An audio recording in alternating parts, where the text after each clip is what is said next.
Hello, everybody. Welcome to Rat Salad Review. This is album versus album. Hello. Hello. Hello, hello. Hello. Hello. Can't believe you guys got on board with that. You like a lot of cheesy stuff. I can't even say that because I like some cheesy stuff too. What? That's one of the best songs on this record. I was forced to listen to the debut for this album itself, and I was impressed. I feel like the title track is a little weak, honestly. Am I going to get crucified for saying this? Yeah. Please get me off this fucking program. Well, that's better. We can see it now. Yeah, that's better you say though, huh? A little bit. Well, welcome to Album vs. Album. I'm Greg. I am Greg. I'm Wayne. And you are? I'm Troy Knorr. Oh. Troy Knorr. Never heard of him. Back from his long break. As you can see, the Scandinavians, he got into the culture quite quickly. He has grown the traditional beard. Man, you were gone for a long time, Troy. The hell happened? Can't say I missed you. Well, feeling is mutual. You need to get some sleep, Troy. What happened was the lock got stuck on the coffin.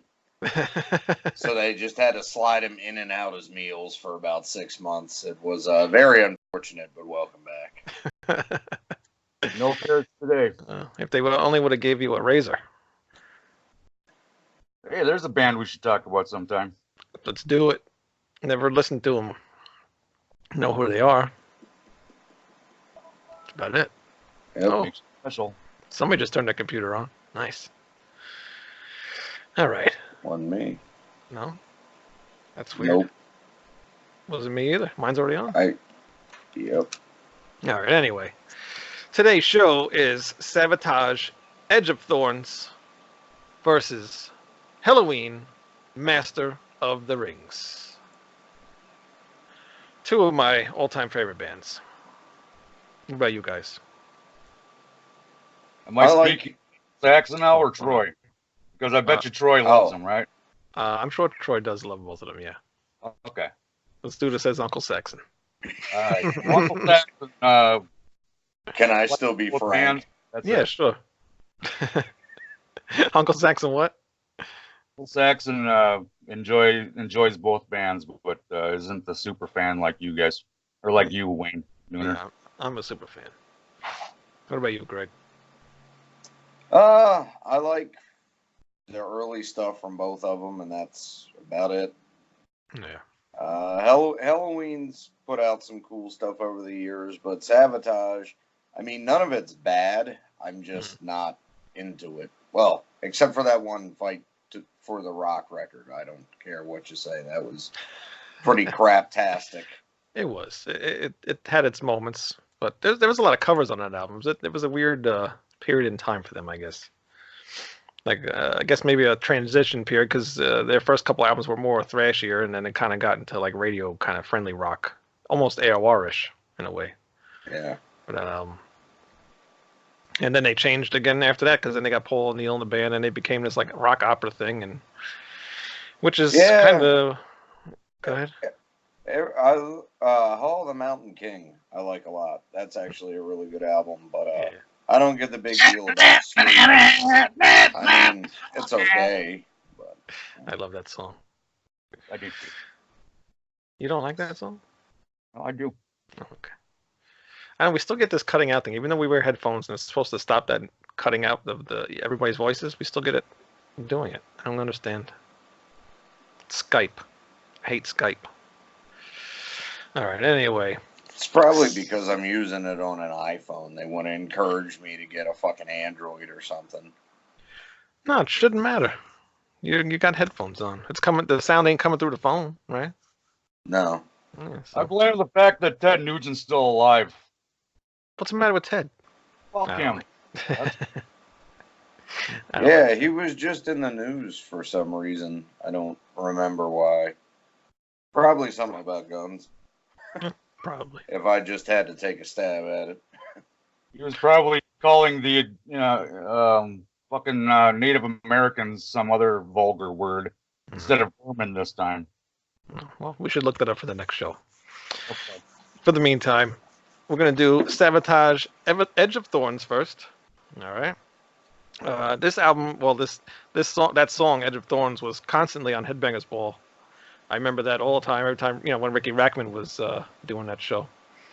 And I would tape the show because it would be on late. So I would always watch it back the next day. And I would always fast forward through that song because I could not stand the piano, sissy metal kind of thing, I just was not into this stuff at the time. But later on, I ended up hearing. Actually, I heard Hall of the Mountain King, and then that got me into Savatage. And then when I picked up Edge of Thorns, then I finally got into that song, and I really, got into this album. This is actually sort of like a new beginning for the band because Jon Oliva, who was the original vocalist, stepped down from vocals to do other projects and stuff, and he chose Zak Stevens as his replacement, who used to be in the band Wicked Wytch. Yeah, they were like a kind of like just a local band, I guess. Yeah, people knew who they were though because they just re-released that album not too long ago. So I guess I had some kind of a following. Well, I guess probably had a following because when he became in Savatage, people wanted to know more about Zak. So probably. It's cool. Yeah, it's cool. I always had a problem pronouncing the drummer's last name, Steve Wacholz. He uses electronic drums for this album for the first time. Huh. And it's also, sadly, Criss Oliva. It's his last album because 6 months after this album was released, he was in a car accident and passed away. So there's a lot of, things happening with this album. The album cover is really cool. I like the album cover. The girl on the front is actually Criss Oliva's wife, Dawn. And also really? the guy who also did the work for Hall of the Mountain King, Gutter Ballet, and Streets, as well as Chris's airbrush guitars, did the artwork for the album cover. Yeah. So that's knowledgeable. It is knowledgeable. I did a lot of research. Oh. You got way up here? So I did, but I had to write stuff down for this. I wanted to get it right this time, We got to get more professional on this show. Like list albums from front to back, or? Yeah, usually that's how you, kind of do this thing. Yeah. All right. Yeah, go for it, Dragon. You want to start with Helloween or the Savatage? Read Savatage difference. What do you think I want to do first? Well, aren't you just a classy prostitute? Do we have to start this? Do we have to start this over? Oh, boy. Go. I actually really liked this record. One, Zak Stevens so well.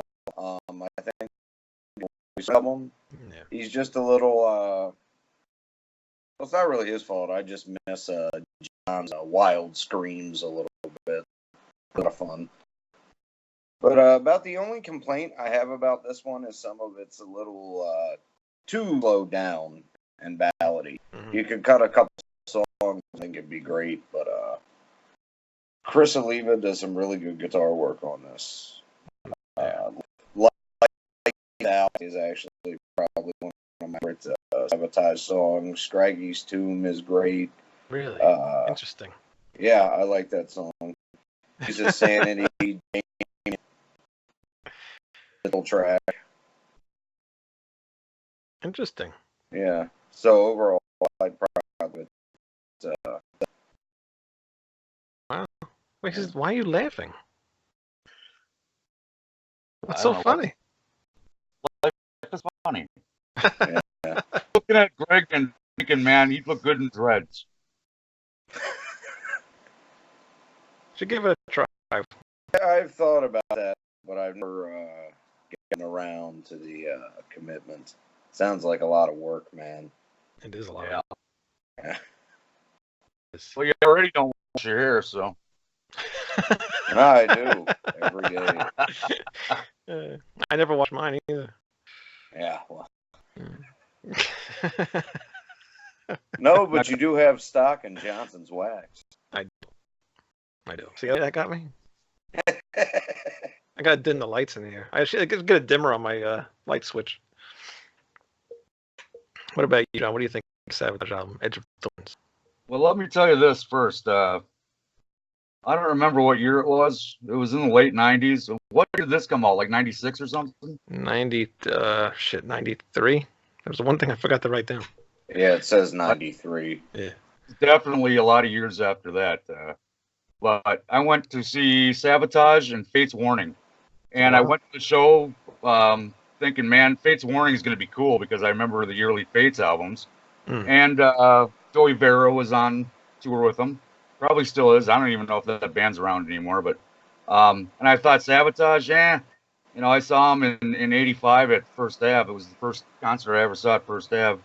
I'm like, yeah, they were okay, But I went there, and Fate's Warning sucked, and Zak completely blew me away. Yeah. So it was completely reversed from what I was expecting. So, the album, Edge of Thorns, I enjoyed it. Good. I listened to it a couple of times. I didn't make any notes, but Zak's got a really cool voice. It kind of brought me back to that show. How much I really enjoyed seeing those guys. Yeah. But if you want me to get into the details of it, let me think. I'm looking at it right now. Yeah, I can write anything down. So fuck it. I give it a Give it a what? give it a 6. 6. Well, thanks for the insight. Man, I've been partying. Yeah, I know. What's more important, this show or partying? Really? As far as this album goes for me. The what kind of party? Yeah, that's right. A Tupperware party? Gonna have a Tupperware party. Gonna invite every one of my friends. I got to keep going with that song. No, please don't. Don't. I want this show to be short.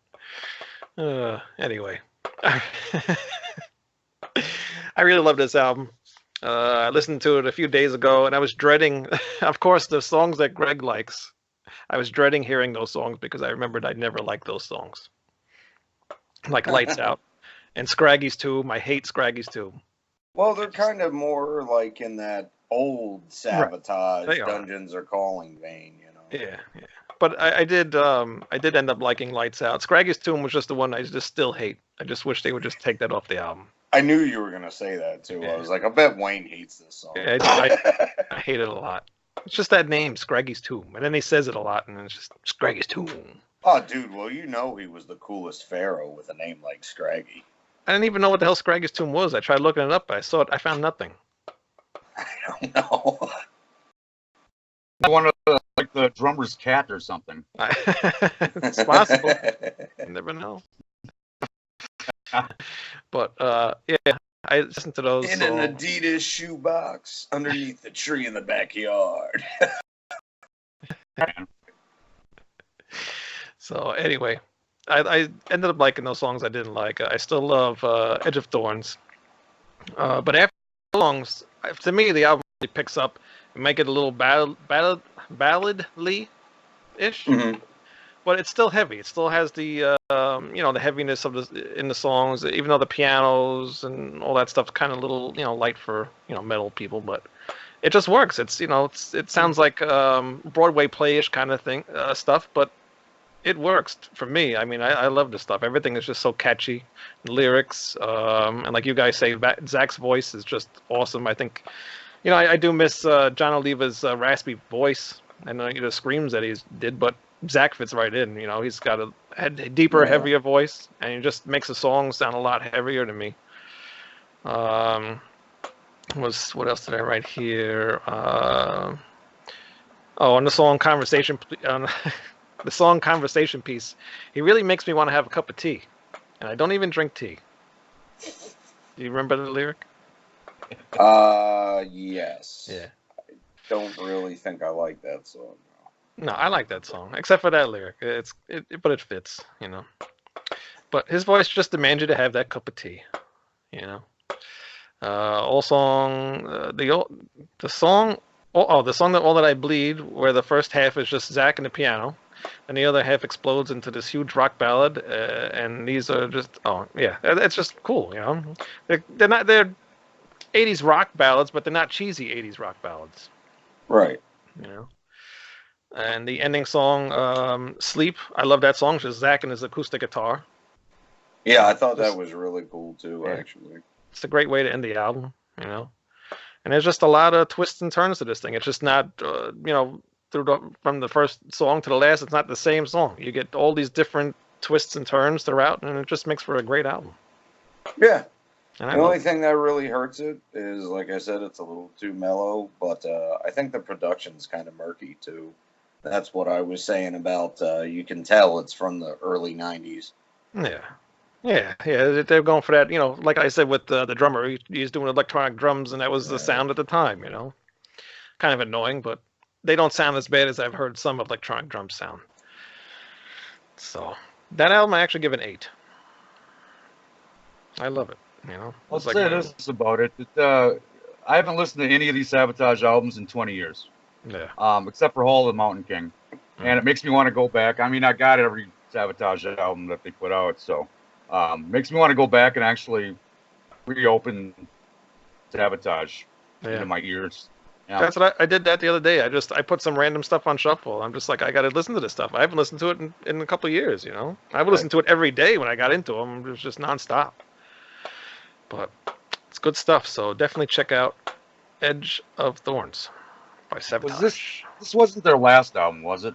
No, they had plenty more after that. Couldn't have been too many more. Handful of Rain, maybe? Handful of Rain, Dead Winter Dead, and Wake of Magellan, and Zach ended up leaving, and then Jon Oliva came back to vocals, and then they did that last album, Poets and Madmen, I think. Yeah. So it was like 4.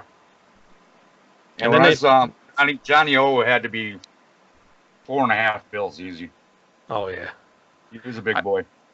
Yeah, he is. Hopefully he's doing better, because he posted a thing on his Facebook page a couple of years ago that I don't remember the exact thing, what happened, but something happened to him, and I think he really had to lose weight, you know.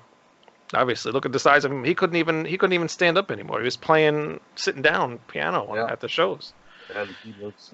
Yeah. So hopefully he's doing all right, and hopefully there's an update soon, you know. They did that TSO reunion, and that Savatage reunion too at the what was that thing? What the hell is that thing in Germany? That concert, that big one. Wacken? Oh, Wacken. Yeah, I think it was Wacken. Yeah. So, but he hasn't been heard of since. So, I don't know. We'll see what happens. Yeah, it is very weird, because usually you would see something from him, because he has his own solo albums out. So, who knows? Hopefully he's all right. All right, next up is Helloween Master of the Rings, my favorite band ever. It's a band that had a lot of ups and downs in their career, but you know what? That's every band. So, yeah, just like the Savatage album. I mean, what's that? You know, how good can you really make power metal? Good night, everybody.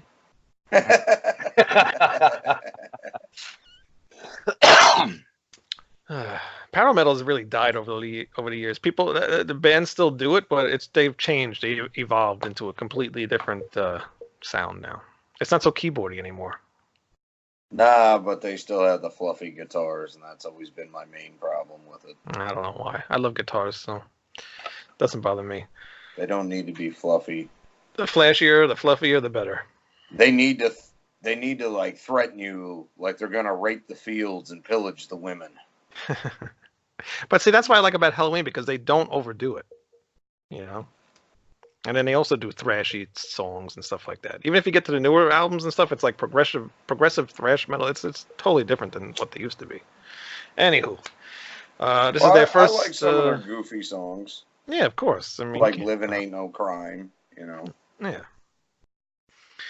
So, Master of the Rings, this is the first album without Michael Kiske as vocalist. Andi Deris from the band Pink Cream 69, who we also did an album of. Actually, Andi Deris' first Pink Cream 69. It was a couple shows back. He replaces Michael Kiske. Also, the new drummer, Uli Kusch, replaces original drummer Ingo Schwitzenberg, if I pronounce that right. He was fired. Man, they should have stuck with Uli Offenschmitz. What was his name?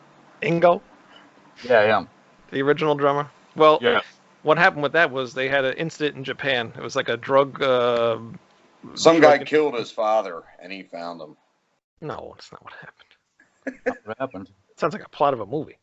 Yeah, Princess Bride, Ingo, you know. Oh, you know what? I never saw that movie. Bits and pieces.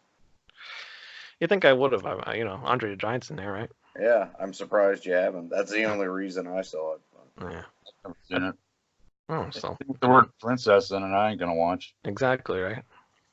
But yeah, there was some kind of incident in Japan, and Ingo was very heavily on drugs and alcoholic at that time.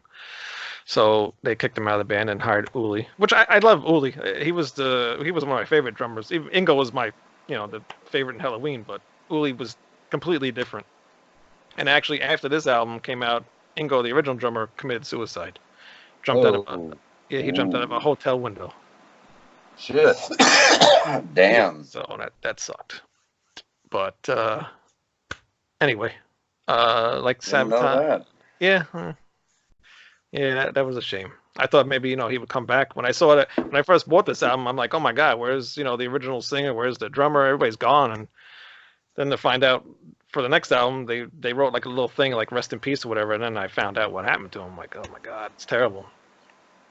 But he was messed up for a long time, so it's a shame he just couldn't kick out of it. Yeah. He went out on his terms. Yeah, exactly. Shame he had to do that, but it is what it is. Like Savatage, like the Savatage release, this is another new beginning for Helloween. Their last two albums went in a completely different direction than the Keeper albums. They lost a lot of their fan base with the Pink Bubbles Go Ape and the Chameleon albums. They went a lot lighter on those two. They also lost like their record deal and stuff like that. And their albums weren't being released in the U.S., so they had a lot of hard times with getting their stuff out. So the Master of the Rings album sort of brought back that older Keeper power metal style, but adding some new elements as well. Most notably the singer, who was more grittier type than Michael Kiske was. Michael Kiske was more of like Bruce Dickinson type. Andi Deris is more like similar to, I know you guys hate Guns N' Roses, but he's kind of similar to Axl Rose in a way, I think, a little bit. He's better than Axl Rose, obviously. If I was gonna pick somebody from like that time period, from around that scene, I'd say he's probably a little closer to Ray Gillen's style. Doesn't really sound like him, but style-wise, I'm not familiar. He's not a screamer like Axl Rose. No, not at all. Well, you should hear the two Badlands albums then. Well, send them to me. I'll listen. But Helloween being my favorite band, it's tough for me because I love both of these bands, and a lot of songs on this album. There's a lot of good ones, but there's also clunkers. You know the clunkers on this one. It starts off great with Soul Survivor, which is actually a tie into like the Keeper of the Seven Keys theme. Has something to do. Yeah, it has something to do with the keys turning into rings. I don't know. There's a whole thing in the beginning of the booklet that tells you about the whole story. I didn't read it, so it's interesting though. But the whole album, the album's not like a concept album, so it really doesn't have anything to do with that. Okay. Rest of the story. I guess I just wanted to because of the Keeper of the Seven Keys song, it ends at like the fifth key, and it never finished the rest of the keys. So it was kind of weird. So I never noticed that before. Yeah, go back and listen to it, and they just like completely forget about the rest of the keys. And then I guess Soul Survivor was kind of like finishing that storyline. But I love that song. I love Where the Rain Grows and the song Why. And then you get that song Mr. Ego. I'm always on the fence about that song. It's it's a cool song. I like the chorus part because it picks up the song a little bit. It changes like the speed of it. It's like a little progressive, I guess, in a way where it keeps changing back and forth. I don't like it. But... No, that's why I said I'm always on the fence about that song. One day I like it, next day I don't. And the same thing goes for the next song, Mr. Perfect Gentleman. It's, it's cool. It's a little corny, but it's got a good chorus. And what were we gonna say? Oh, Mr. Ego is kind of disjointed, like you were saying. The chorus is the coolest parts. Doesn't really connect right. Yeah, it doesn't flow.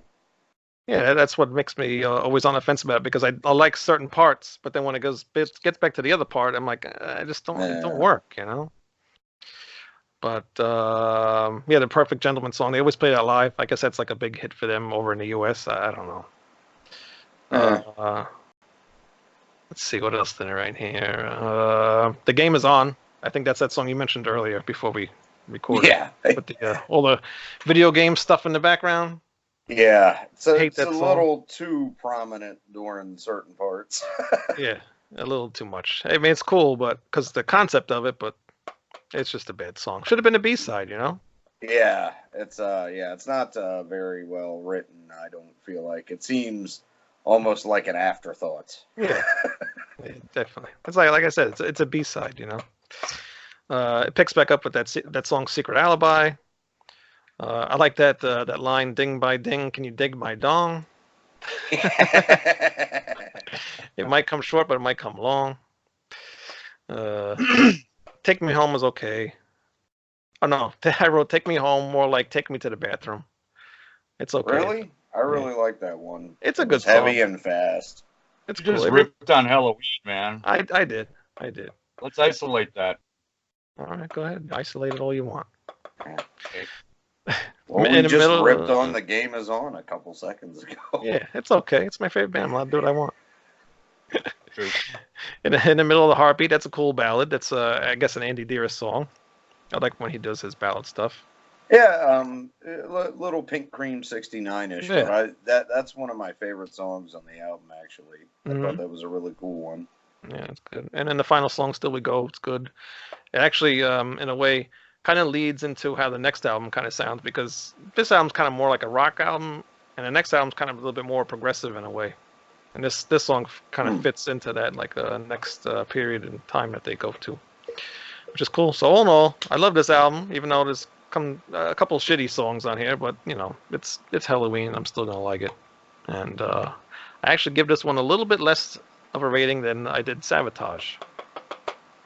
7.5. Interesting.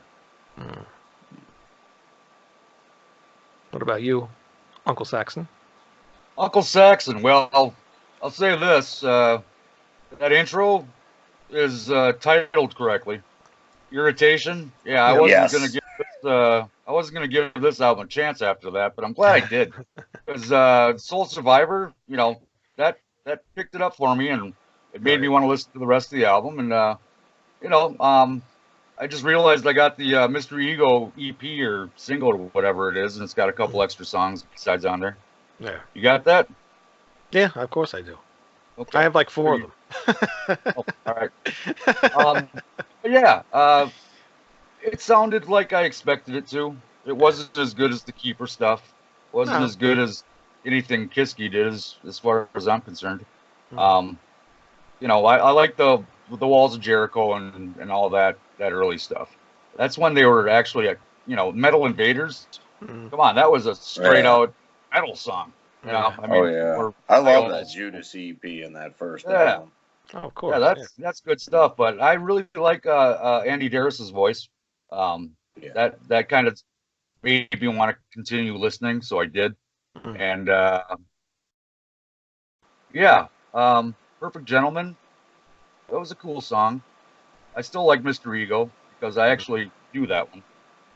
And the rest of it, kind of all blended together. Yeah. But it was enjoyable. It blended enjoyably. That's good. What would you rate that? And I give it a 5. A 5? Bastard. Yeah. You're off the show. Greg, next. Wow.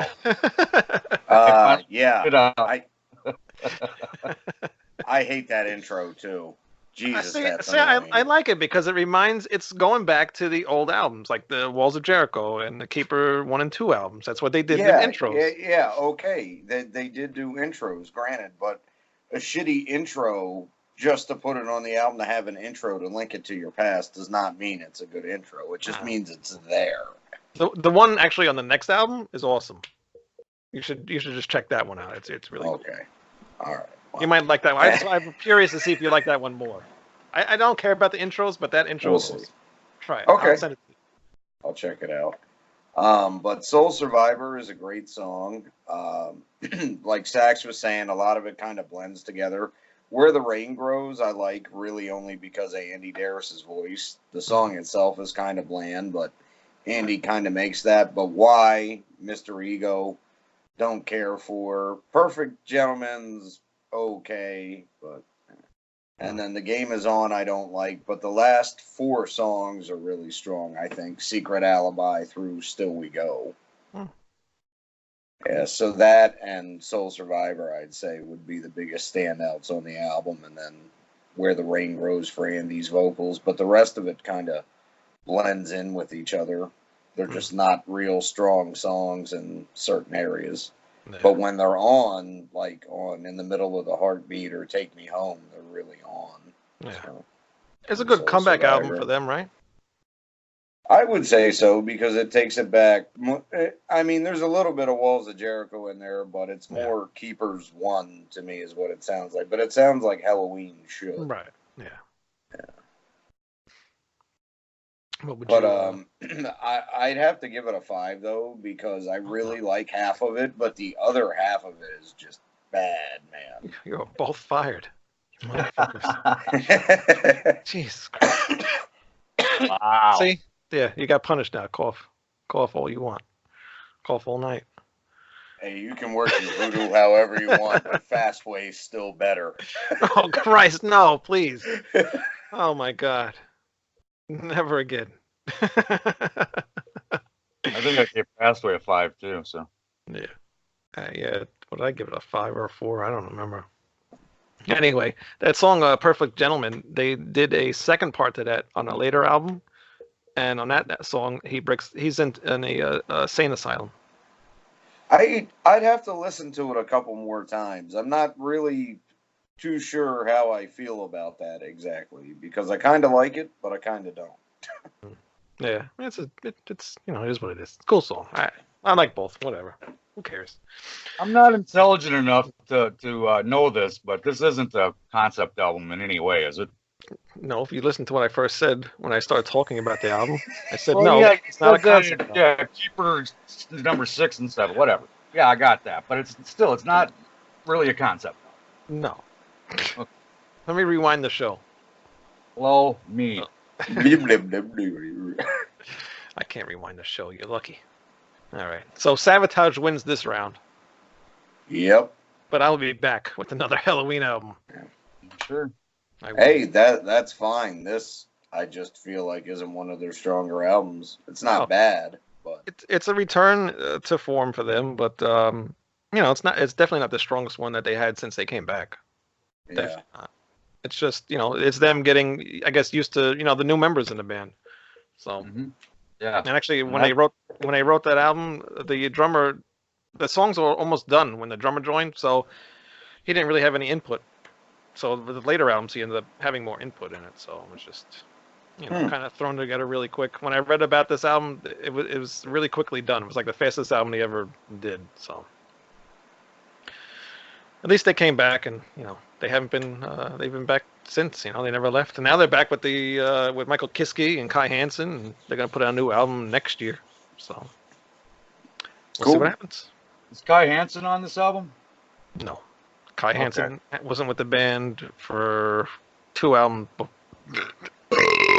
Excuse me, 2 albums before this. He's a pretty cool guitarist. I mean, he's got some originality to him. Yeah, he does. Yeah. He does. And hopefully he brings that to the new album. But until then, Savatage wins this episode. And we will be back. We'll be back next week, I think. Oh, yeah. Not sure what we're going to do, but we'll be back. Adios, everybody. Later, Tater.